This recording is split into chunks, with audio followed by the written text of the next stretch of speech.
আপনারা কি কখনো শুনেছেন গেম খেলে কি হবে, জীবনে কি করবা? শুরু থেকে আমি ভালো কোনো গেমিং সেট আপ নিয়ে বড় হইনি। ভালো ইন্টারনেট কানেকশন ছিল না, না ছিল ভালো কোনো গেমিং ফোন, ছিল শুধু একটি পুরানো মোবাইল। মানুষ ভাবতো যে আমি সময় নষ্ট করতেছি, কিন্তু ওরা ওটা দেখে নেয় যেটা আমি দেখতেছি। ওরা বুঝতেও পারেনি যে আমার প্রথম ফিলিংসটা যখন আমি র্যাঙ্কে সবার উপরে উঠে যাচ্ছিলাম।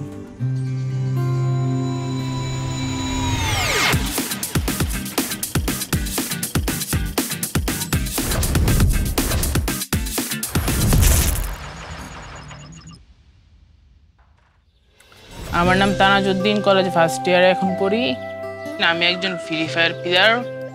তো একদিন হঠাৎ করে স্কুলে যাওয়ার সময় দেখতেছি রাস্তার মধ্যে বড় ভাইরা বসে বসে একটা গেম খেলতেছে। তখন জিজ্ঞাসা করে এটা কি গেম। তখন থেকে আরো অনেকজন বসে বসে একটা গেম খেলতেছে। তখন জিজ্ঞাসা করে যে এটা কি গেম, ওরা বলে এটা ফ্রি ফায়ার।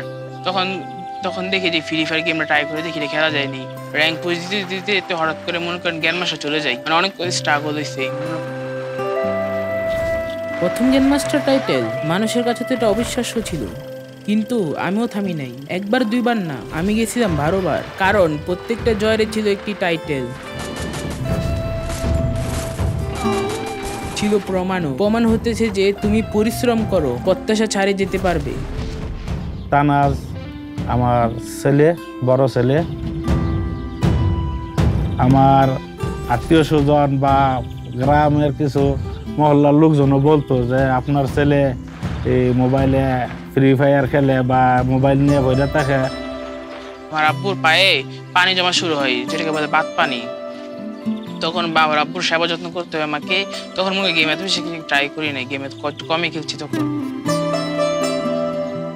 বা আমি যেহেতু প্রবাসী, যে সংসারের যে একটা দায়িত্ব সঠিকভাবে পালন করে।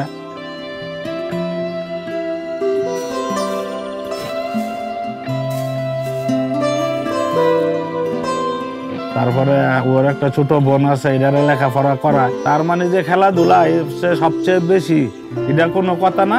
সবচেয়ে বিষয় হয়েছে লেখাপড়াটার সাথে সাথে খেলাধুলার ব্যালেন্সটা ঠিক রাখতে হবে। কিন্তু যখন আমি নিজে গ্র্যান্ড মাস্টার ডান দিই, মানে তাদের চাইতে আর বেশি মনে করেন এগিয়ে যায়, তারাই আমাকে বলে যে কি করে এটা করতে হবে। পরে এলাকার ছোট ভাই বাদা যারা নতুন নতুন গেমটা ইনস্টল করেছে, তারাও আমাকে জিজ্ঞাসা করে যে তুমি তো অনেক ভালো খেলতেছো, যে তুমি এতবার গ্র্যান্ড মাস্টারটা ডান দিছো, যে এইটা র্যাঙ্কটা পুশ করতে হবে, গ্র্যান্ড মাস্টার ডান দিতে হবে আর ভালো খেলতে হবে।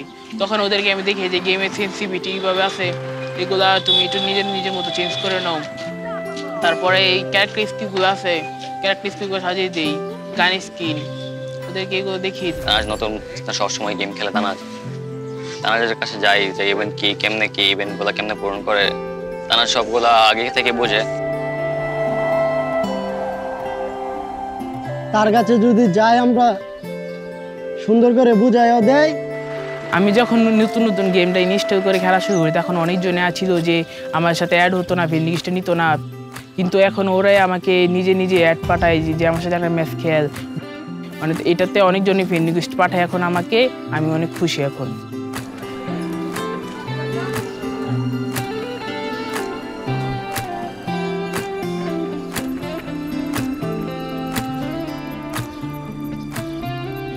আমাদের এলাকার মধ্যে একটি সুন্দর মাজার রয়েছে, নাম গণেশা মাজার। মাঝে মাঝে আমরা বন্ধু বান্ধবরা মিলে নদীর ঘাটে বসে আড্ডা দিই, মজা করি। হঠাৎ করে একদিন আমি শুনতে পাইলাম যে আমার ছেলে ফ্রি ফায়ার খেলাতে 12 বার গ্র্যান্ড মাস্টার হয়েছে।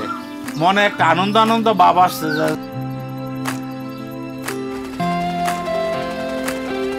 যে আমার ছেলে এখন যে খেলায় খেললে গ্র্যান্ড মাস্টার হয়েছে 12 বার, আমি অনেক খুশি হয়েছি। আমার বন্ধু তানাজ গ্র্যান্ড মাস্টার মনে করেন 12 বার দিচ্ছে।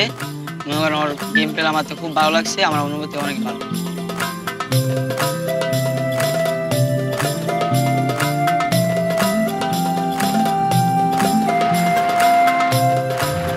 আমিও বাংলাদেশকে রিপ্রেজেন্ট করতে চাই, যে আমার স্কোয়াড আছে, স্কোয়াড নিয়ে বেশি করে গেম প্লে করার ট্রাই করতেছি। এখন অনেক ভালো পারফরমেন্স করার ট্রাই করতেছি আমরা স্কোয়াড বানিয়ে। আমি ফ্রি ফায়ার বোঝার পর থেকেই একজন স্পোর্টস প্লেয়ার হতে চেয়েছিলাম।